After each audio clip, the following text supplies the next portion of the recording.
IndianaCountyConstable.com. Good morning, and thanks for being with us here today. Appreciate that.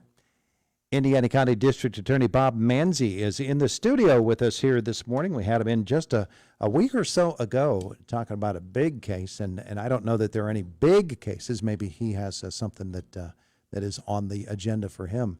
But there's some interesting things to talk about with him, and we'll do that. Our visit presented by Marcus & Mack, voted best law firm and best personal injury lawyer 4 years in a row in the Best of Indiana County contest. Visit them online at marcusandmack.com. Good morning. Good morning, Todd. How are you? Wonderful, wonderful. So yesterday we had Indiana Borough Police Chief Justin Shaw in with us, and we were talking to him about, what happens in December. And he made the point, and he's made it a few times, that for them, an uneventful day is the best day. and I'm sure that from your standpoint as well, his point being that, if you stop the crime before the crime occurs, then you're not investigating a crime, you're preventing a crime from happening. And there are no victims when you prevent a crime from happening. When we think about December and holiday parties and get-togethers of all kinds, a lot of people will consume alcohol, particularly people who aren't used to consuming alcohol, and then they'll make the wrong decision and they'll get behind the wheel of a car. You don't want to have any sort of encounter with those folks at all. You want them to stay off the roads. I want them to stay off the roads. It's not unusual. It is the time of the year that we're looking to kind of wrap up what we need to do in 2025, get to spend time with our friends and our family, get to reacquaint ourselves with them, because we've all been very busy with work, with family life, and to go sit with friends somewhere and have a drink, when you're an adult, nothing wrong with that. It's when you decide to get behind the wheel of the car. And, all too often what we see is folks who didn't plan appropriately. Mm-hmm. They ended up having more than they expected. And instead of them or their friends kind of pulling them aside saying, hey, stay here the night, call an Uber, call a friend, they say, something silly like, well, I only live across town. Yeah. And I don't want to wake up tomorrow morning with my car somewhere else. It's just not worth it. Yeah. The worst thing you want to do is come January, you have your holiday bills coming in along with a court summons for a DUI. And not only just a court case, something even worse. Mm-hmm. A crash where you hurt yourselves, you hurt somebody, you kill somebody. When you're out enjoying time with your friends, plan ahead so you have a sober ride home. If you don't have a sober ride home, don't drink. Have people over your house, stay on their couch. Just come up with an adult plan. Let's talk about legal liability for those who provide the alcohol to anybody, but also to younger folks. Oh, when you are the one providing the alcohol and you have somebody who's intoxicated that leaves your house or leaves your bar, you open yourself up to liabilities in all sorts of matters.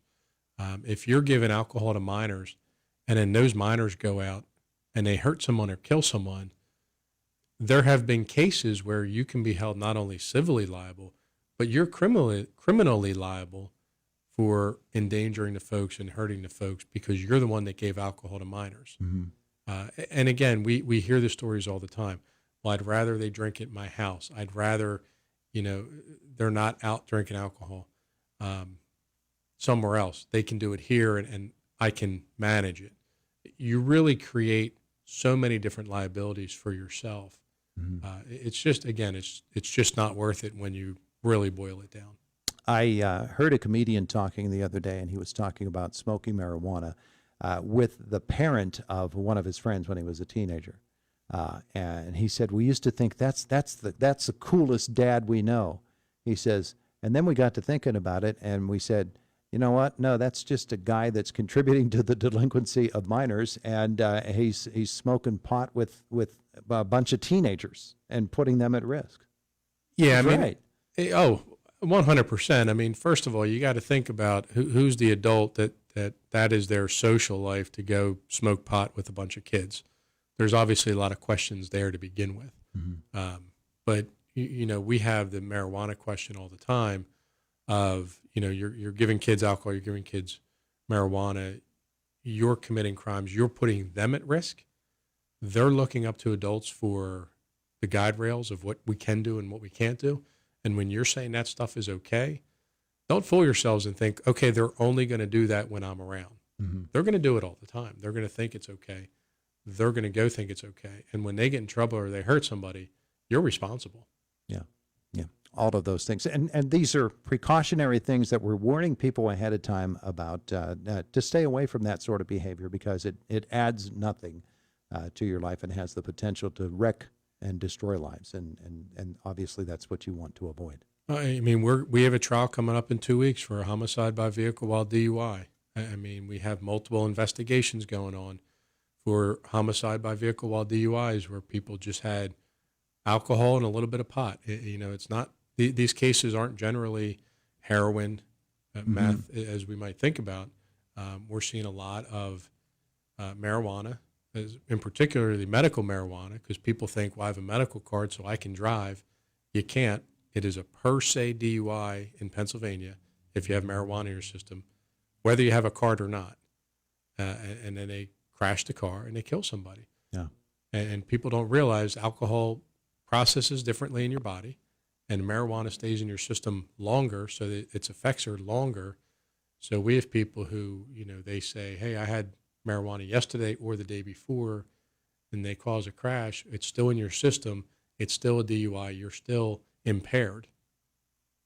And 2025 marijuana is a whole different thing than 2015 marijuana and marijuana from earlier in the century and the last century. The marijuana today is bred to be a much more potent drug, and when you add in other things, you soak it in other things, then there's real difficulties. Well, that's what all the scientists are telling us when they're doing the testing. They're saying it's much more potent, and the people that are selling marijuana are putting other things in it. We've had cases where, people think they're just getting marijuana, but fentanyl's in there, cocaine's in there, meth is in there, because the people selling the marijuana want it to be stronger so that their customers come back to them. So you don't know what you're getting.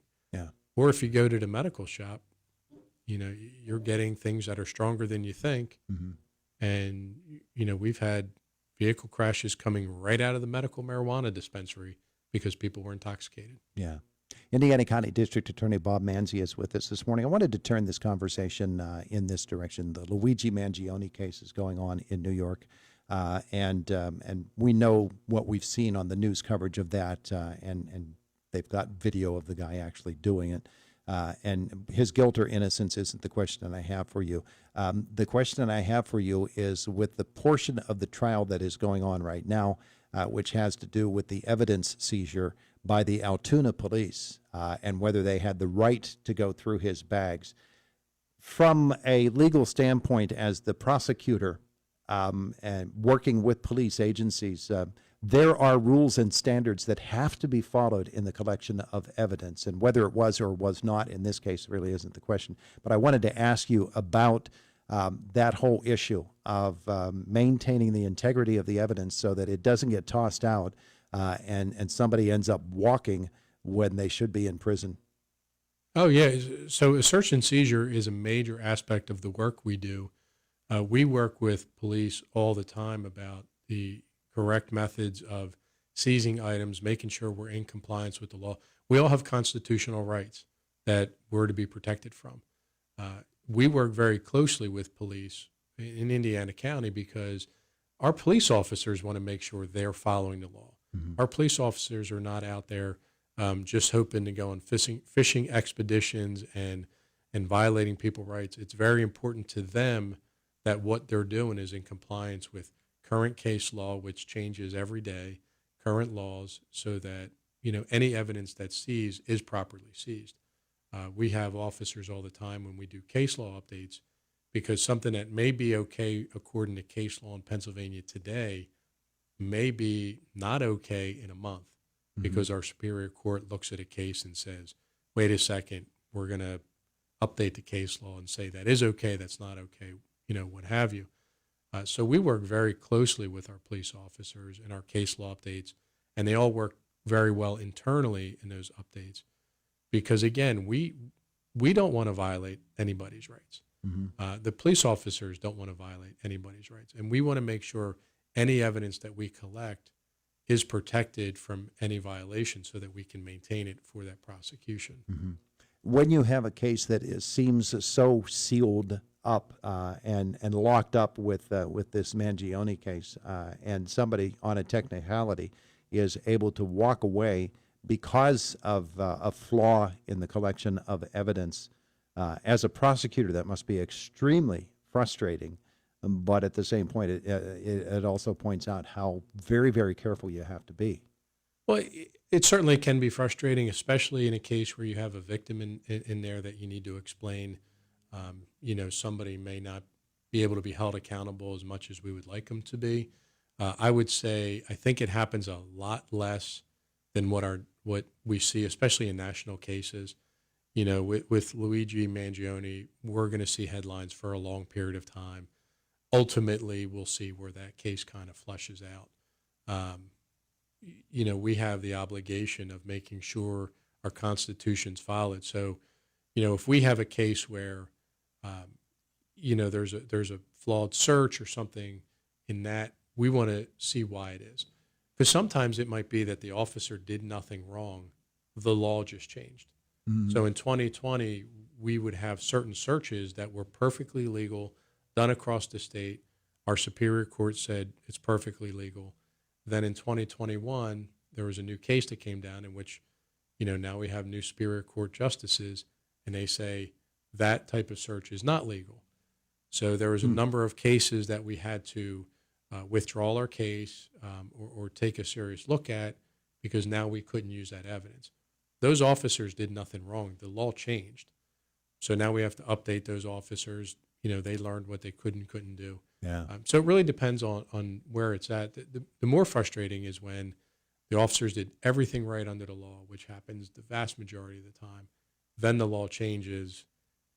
And yeah. Unfortunately, some people view the officer have done something wrong, but they did absolutely nothing wrong there. Yeah. That's a pretty amazing thing, the way that system works. All right, so a minute left with Indiana County DA Bob Manzi. What do folks need to know about what's coming up in the court cycle or anything else that you're doing?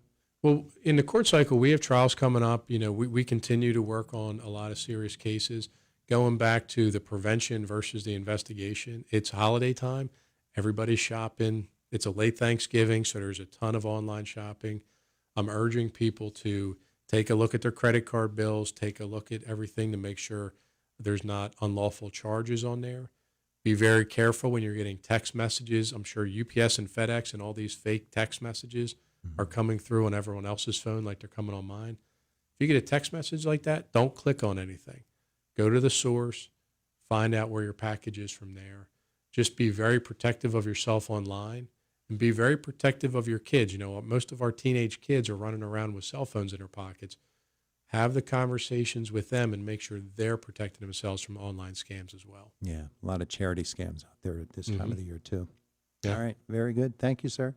Thank you very much. Enjoy the holidays. You too. It is the voice of Indiana County. It's